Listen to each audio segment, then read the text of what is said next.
The morning sun cast long shadows across the marble floors of Westfield University as Martha Williams pushed her cleaning cart down the empty hallway. Her soft-soled shoes made barely a whisper against the polished stone. At 62, she had perfected the art of being invisible. Students rushed past her without a glance. Professors stepped around her like she was part of the furniture. For 8 years, she had served meals, wiped tables, and swept floors in the prestigious university cafeteria. Nobody knew her story. Nobody asked. They saw the hairnet, the stained apron, the tired eyes, and they looked away. What they didn't see was the brilliant mind hidden beneath years of silence and sacrifice. The cafeteria buzzed with its usual morning chaos. Steam rose from the serving trays as Martha ladled scrambled eggs onto plates with practiced efficiency. Her weathered hands moved with quiet grace, serving hundreds of students who barely acknowledged her existence. Next, she would say softly, her voice lost in the clatter of trays and conversations. The university's dining hall was grand, with high ceilings and tall windows that let in streams of golden light. Oil paintings of the school's founders hung on dark wood walls, their stern faces watching over a new generation of young minds. But Martha focused on her work, head down, invisible as always. Near the corner of the dining hall sat a table that Martha had observed for years. The mathematics faculty always gathered there, their conversations floating above the noise like distant thunder. Dr. Rebecca Sterling, with her sharp silver hair and designer glasses, often led these discussions with an intensity that made students nervous. Professor David Chen, younger and ambitious, would gesture wildly as he spoke about complex theories. Dr. Michael Rodriguez, the department head, commanded respect with his quiet authority. They spoke in a language of numbers and formulas that most people couldn't understand, but Martha understood every word. She always had. That particular Tuesday morning, their voices carried a tone of frustration that Martha hadn't heard before. She moved closer to their table, pretending to clean nearby surfaces while her trained ear caught fragments of their conversation. The Patterson theorem has stumped every major university for 3 years, Dr. Sterling was saying, her fork poking at untouched pancakes. Princeton gave up last month. Harvard published a paper admitting defeat. We're running out of time. Professor Chen leaned forward, his coffee growing cold. The grant funding expires in 6 weeks. If we can't crack this, the entire research program shuts down. Dr. Rodriguez removed his glasses and rubbed his tired eyes. 47 mathematicians worldwide have attempted this proof. Every approach leads to a dead end. Martha's hands trembled slightly as she wiped the same spot on the table 3 times. She knew the Patterson theorem. She had studied it years ago, in another life when her name appeared in academic journals and her voice filled lecture halls. The theorem dealt with infinite series convergence in nonlinear spaces, a problem so complex that most mathematicians avoided it entirely.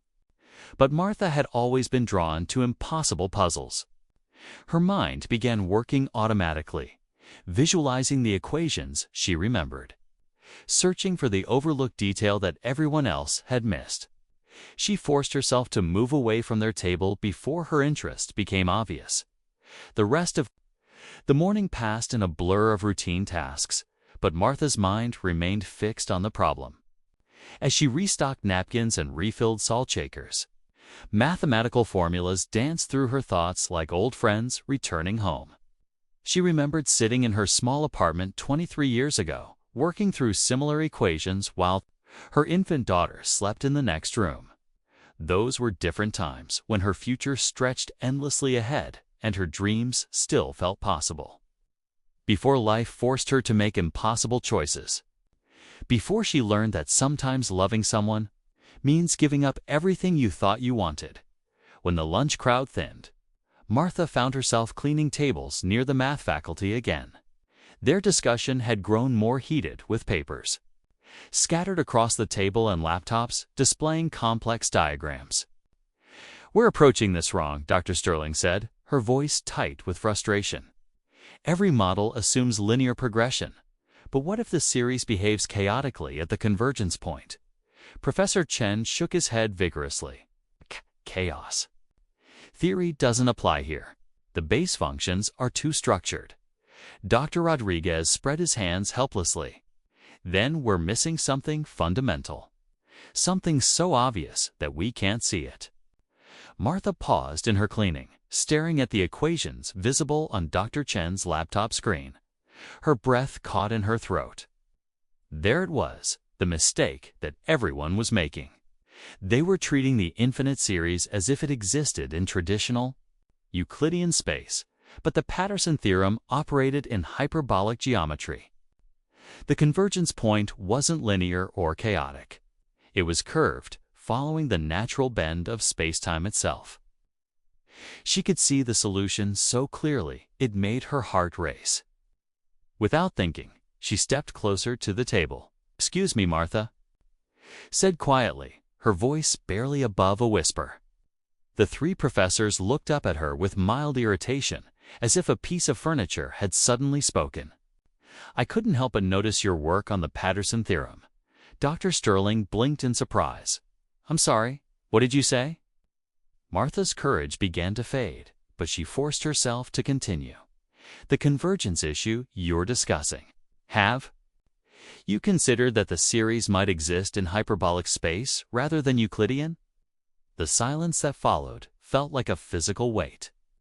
Professor Chen started to smile, not kindly. "I'm sorry," Professor Chen said, his tone dripping with condescension, "but I think there's been some confusion.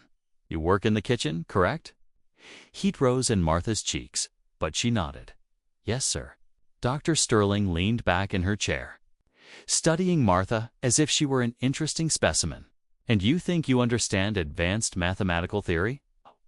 The question hung in the air like a challenge. Martha felt the familiar sting of dismissal, the same look she had seen countless times in her life. "I was just suggesting that maybe the geometric framework needs adjustment," she said softly. Dr. Rodriguez cleared his throat, trying to maintain politeness while ending an awkward conversation. "That's interesting, but this is highly specialized work that requires years of advanced study. Perhaps you should focus on your duties here." The dismissal was gentle, but firm. Professor Chen wasn't as diplomatic. "With all due respect, ma'am, these equations have challenged the brightest minds in mathematics. I don't think someone who serves food is qualified to offer solutions." His words cut deep, but Martha had heard worse. She nodded quietly and returned to her cleaning cart, her face burning with embarrassment and something deeper, a rage that had been building for decades.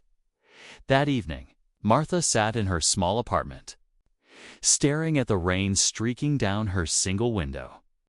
The place was tiny but clean, with second-hand furniture and photographs of her daughter covering every surface. Sarah was 23 now, finishing medical school at a university across the country. She was everything Martha had dreamed of, becoming brilliant, confident, pursuing her passion without compromise. Martha had made sure of that, even if it meant sacrificing her own dreams along the way. She reached under her bed and pulled out a dusty cardboard box she hadn't opened in years. Inside the box lay the remnants of another life. Academic journals with her name on the cover. Letters of recommendation from renowned professors. A photograph of her accepting an award at age 25, her smile bright with possibility. At the bottom of the box, wrapped in tissue paper, was her most precious possession, a leather-bound notebook filled with her original research. Martha opened it carefully, her fingers tracing equations she had written decades ago. The mathematics came flooding back, as clear and beautiful as ever. She had never stopped being a mathematician, even when the world told her she wasn't one anymore. Martha turned to a fresh page in her old notebook and began to write. The Patterson theorem unfolded before her like a map she had drawn herself. The key was understanding that infinite series in hyperbolic space followed different rules of convergence. Instead of approaching a single point, they spiraled inward along curved paths, each iteration bending space around itself. The solution required abandoning traditional Euclidean assumptions and embracing the elegant complexity of nonlinear geometry. Her hand moved quickly across the paper. Years of suppressed brilliance flowing freely for the first time in decades. By midnight, Martha had filled 12 pages with calculations, proofs, and diagrams. The solution was elegant in its simplicity. Once you understood the underlying geometric principles, she could see exactly where every previous attempt had gone wrong, and why the brightest mathematical minds in the world had failed to solve it. They had been looking at the problem through the wrong lens, trapped by conventional thinking. Martha set down her pen and smiled for the first time in months. Tomorrow, she would show them what a kitchen worker could accomplish. The next morning, Martha arrived at work an hour early. The university was still quiet, with only a few custodial staff moving through the empty halls. She made her way to the mathematics building, her notebook tucked securely under her arm. The department's main conference room had a large whiteboard that Martha had seen through the open door countless times while delivering lunch trays. Today, she would put it to good use. She found a box of markers and began to write, transferring her midnight work onto the board in neat, precise lines. The equation took shape slowly, each symbol placed with deliberate care. Martha worked from left to right, building the proof step by step, like a master architect constructing a cathedral. The hyperbolic geometry principles formed the foundation. The convergence analysis rose like elegant pillars. The final solution crowned the proof like a gleaming dome. When she finished, Martha stepped back to admire her work. 23 years of silence had led to this moment, a complete solution to the Patterson theorem written in her own hand on a whiteboard that would soon be discovered by the very people who had dismissed her. Martha erased her name from the bottom of the proof and wrote instead, "Sometimes the answer comes from unexpected places." She cleaned the marker residue from her fingers, tucked the notebook back under her arm, and quietly left the conference room. By the time she reached the cafeteria to begin her regular duties, she was smiling softly to herself. In a few hours, the mathematics faculty would discover what she had left for them.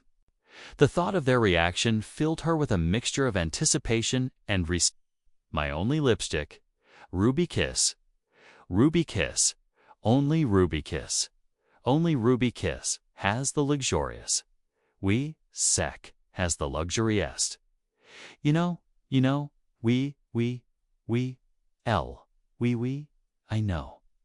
I know we, you know, we know we not we send, we know, I know.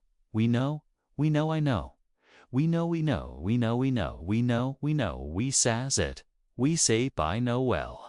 They may my nod to we rude sick of up like so we sad I said pay me I says it see he guess I sit besides to sit to with the satisfaction that she hadn't felt in years. The discovery happened exactly as Martha had imagined. Dr. Rodriguez was the first to enter the conference room at 8:15 a.m., carrying his morning coffee and expecting to find the blank whiteboard where he had scheduled a faculty meeting. Instead, he found a complete proof of the Patterson theorem written in elegant mathematical notation. He dropped his coffee cup, sending hot liquid splashing across the floor as he stared at the board in disbelief.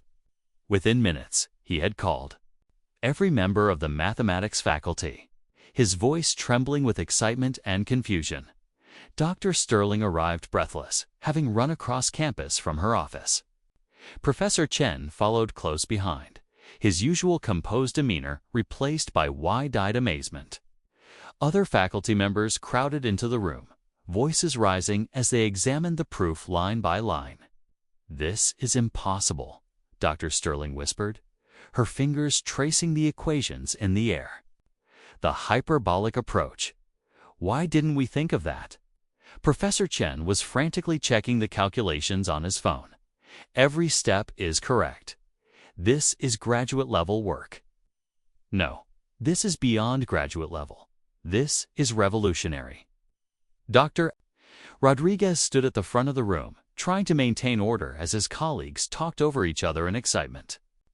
"We need to find out who wrote this," he announced.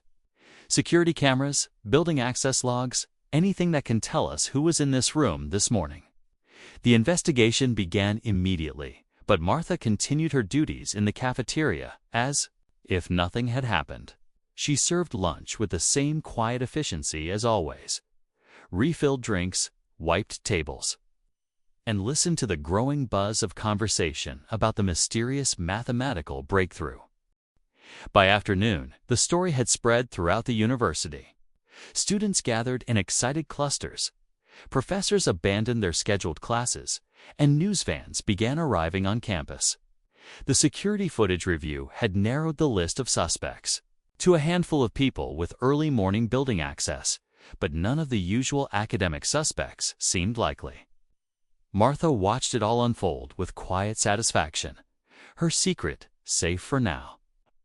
She had proven what she needed to prove, first to herself and now to the world, even if they didn't know it yet. The breakthrough made national news by evening. "Mystery mathematician solves impossible theorem," read the headlines. Academic journals were already requesting permission to publish the proof. Research grants that had been denied were suddenly approved. The Patterson theorem solution represented a fundamental shift in mathematical understanding, with applications in physics, computer science, and engineering that could revolutionize multiple fields. And somewhere in a university cafeteria, Martha Williams smiled as she cleaned the last table of her shift. The investigation intensified over the next few days. Security footage was examined frame by frame. Handwriting experts were consulted. The mathematics faculty interviewed anyone who had been in the building that morning, but the mystery only deepened. Martha continued her routine, serving meals and cleaning tables while the academic world buzzed around her. She found herself enjoying the secret knowledge, the power of having accomplished something extraordinary while remaining invisible. It reminded her of the brilliant young woman she had once been, before life demanded different choices. Dr. Sterling had become obsessed with finding the mystery mathematician. She spent hours analyzing the handwriting, the mathematical notation style, the particular approach to the proof. Something about it seemed familiar, but she couldn't place it. During lunch on Thursday, she found herself studying the cafeteria staff more closely than usual. Her eyes settled on Martha, who was quietly refilling the napkin dispensers. There was something about the woman's careful, precise movements that caught her attention. "Excuse me," Dr. Sterling called out, approaching Martha's station. Martha looked up with the polite, neutral expression she had perfected over years of service. "Yes, ma'am." Dr. Sterling studied her face intently. "Have we met before? You seem familiar somehow." Martha's heart rate increased, but her voice remained steady. "I've worked here for 8 years, ma'am. You've probably seen me around." Sterling nodded slowly, but her expression remained puzzled. "What's your name?" Martha hesitated for just a moment. "Martha Williams." The name meant nothing to Dr. Sterling, who thanked her and walked away. But Martha knew the investigation was getting closer. That evening, she made a decision that would change everything.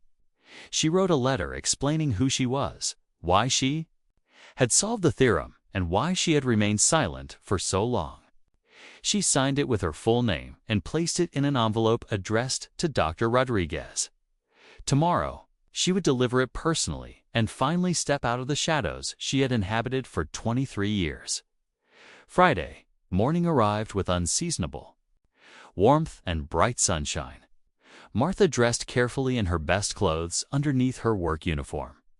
She had called in sick to spend the morning preparing for what she knew would be the most important conversation of her life. The letter sat on her kitchen table, sealed and ready. Inside it, she had written her story, the brilliant young mathematician who had given up everything to raise her daughter alone, who had worked invisible jobs while her mind remained sharp as ever, who had solved an impossible problem just to prove she still could. At exactly 10 a.m., Martha walked into the mathematics building for the second time in a week. This time, she went directly to Dr. Rodriguez's office and knocked on the door. "Come in," he called. Martha entered to find him surrounded by papers, looking exhausted from days of fruitless investigation. He looked up at her with mild confusion. "Can I help you?" Martha placed the letter on his desk with trembling hands. "My name is Dr. Martha Williams," she said quietly, "and I solved your theorem." The silence that followed was deafening. Dr. Rodriguez stared at her as if she had spoken in a foreign language. "I'm sorry, what did you say?" Martha straightened her shoulders and spoke more clearly. "I am Dr. Martha Williams, formerly of the University of Chicago Mathematics Department. I have a PhD in advanced mathematical theory, and I wrote the proof you found on your whiteboard Monday morning." Dr. Rodriguez opened the letter with shaking hands, his eyes scanning the pages quickly. As he read, his expression changed from confusion to amazement to something approaching awe. "This is ... this can't be possible," he whispered. Martha remained standing, her hands clasped behind her back. "I assure you it is, sir. I've been working in your cafeteria for 8 years, serving meals and cleaning tables while listening to your faculty discussions. The Patterson theorem was a problem I had encountered before in my previous career." Dr. Rodriguez looked up at her with new eyes, seeing not a cafeteria worker, but a colleague he had never known existed. "Why didn't you tell us? Why didn't you say something years ago?" Martha's composure finally cracked, and tears began to flow down her cheeks. "Because 23 years ago, I had to choose between my career and my daughter.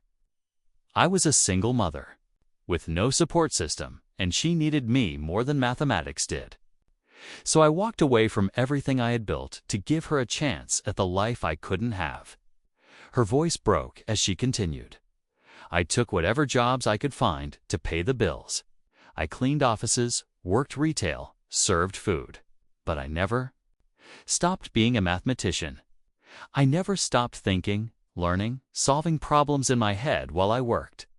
Dr. Rodriguez stood up slowly, the letter still in his hands. "Dr. Williams," he said formally, "I owe you an apology. We all do. You've been sitting right in front of us for 8 years, and we never saw you." Martha wiped her eyes and managed a small smile. "You saw what you expected to see. A tired woman in a hairnet serving your lunch. But I was always more than that, even when the world told me I wasn't." The conversation that followed would change both of their lives forever. Word spread quickly through the mathematics department. By afternoon, Dr. Sterling, Professor Chen, and the entire faculty had gathered in the conference room where Martha's proof still covered the whiteboard. She stood before them now, not as a service worker, but as Dr. Martha Williams, the mathematician who had accomplished what they could not. The room was silent, except for the sound of shuffling papers and nervous breathing. Martha looked at each face, seeing the mixture of embarrassment, admiration, and guilt that her revelation had caused. "I don't want your pity," Martha said clearly. "And I don't want your guilt. I made my choices, and I don't regret them. My daughter is graduating from medical school next month because I was there for her when she needed me most." She gestured toward the whiteboard behind her. "But I also don't want to be invisible anymore. I am a mathematician. I always have been, even when nobody knew it. Even when I didn't know it myself anymore." Professor Chen, who had been among the most dismissive during their first encounter, stood up slowly. "Dr. Williams," he said, his voice heavy with shame, "I apologize for my behavior earlier this week I was arrogant and prejudiced, and I failed to see your brilliance because of my own limitations." Other faculty members nodded in agreement, their own apologies following. Martha accepted each one with grace, understanding that they were all learning from this experience together. Dr. Rodriguez cleared his throat. "Dr. Williams, I would like to formally invite you to join our faculty as a visiting professor. Your insight on the Patterson theorem has opened new avenues of research that we're only beginning to understand." Martha considered the offer carefully. "I'm honored by your invitation, Dr. Rodriguez, but I have conditions." The room waited expectantly. "I want to teach undergraduate courses, not just graduate seminars. I want to work with students who might not see themselves as mathematicians yet, and I want to keep working in the cafeteria 2 days a week." The last condition surprised everyone. "Why would you want to continue that work?" Dr. Sterling asked genuinely. Martha smiled, the first truly happy expression any of them had seen. From her, "Because I learned something important during my years of being invisible." The most brilliant minds aren't always the ones with the biggest titles or the loudest voices. Sometimes they're the quiet ones in the background, the ones everyone overlooks. I want to make sure we don't miss anyone else. The mathematics department at Westfield University was transformed over the following months.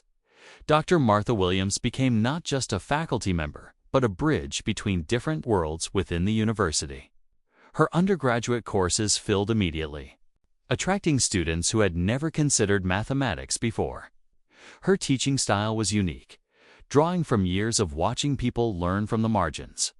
She had a gift for making complex concepts accessible, for finding the spark of understanding in students who have been told they weren't math people. The cafeteria where Martha had worked for 8 years was renamed the Williams Commons in her honor.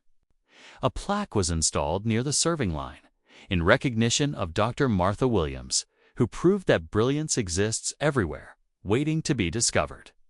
Martha insisted on unveiling it herself, surrounded by the kitchen staff who had become her second family over the years. Many of them had watched her transformation with pride and amazement, finally understanding why their quiet colleague had always seemed different somehow. Martha's story spread far beyond Westfield University. Academic conferences invited her to speak about her experience. Journals published not just her mathematical work, but her reflections on invisible brilliance and overlooked talent. She became a symbol for everyone who had ever been underestimated, because of their circumstances, their background, or their appearance. But Martha remained grounded in her mission, finding and nurturing mathematical talent wherever it existed. Her daughter Sarah graduated from medical school with highest honors, her mother sitting proudly in the audience wearing academic regalia. For the first time in over 2 decades, during her graduation speech, Sarah spoke about sacrifice, love, and the mathematics of caring for others. "My mother taught me that equations aren't just numbers on a page," she said. "They're ways of understanding the world, solving problems, making connections." She solved the most important equation of all: how to be brilliant and humble at the same time. The Patterson theorem solution led to breakthrough applications in multiple fields. Computer algorithms became more efficient. Physics models became more accurate. Engineering projects that had seemed impossible became achievable. Martha's name appeared in citations and references around the world, no longer invisible but recognized for her contribution to human knowledge.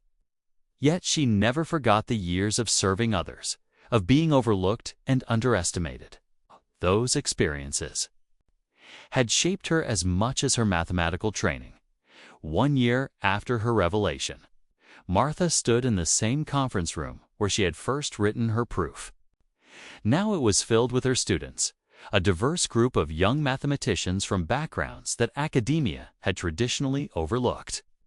They were working together on a new problem, building on the foundation she had laid.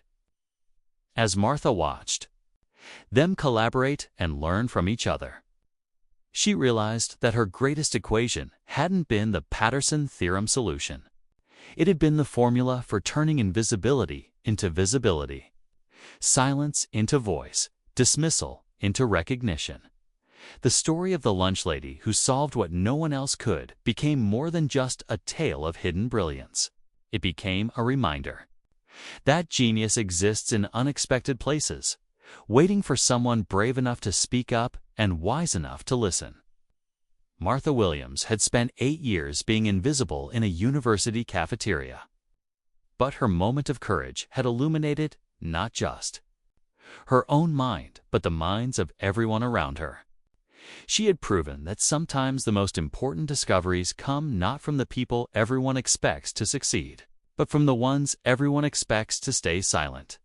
As the sun set over Westfield University that evening, Martha Williams walked across the campus where she had once been invisible. Students nodded respectfully as she passed.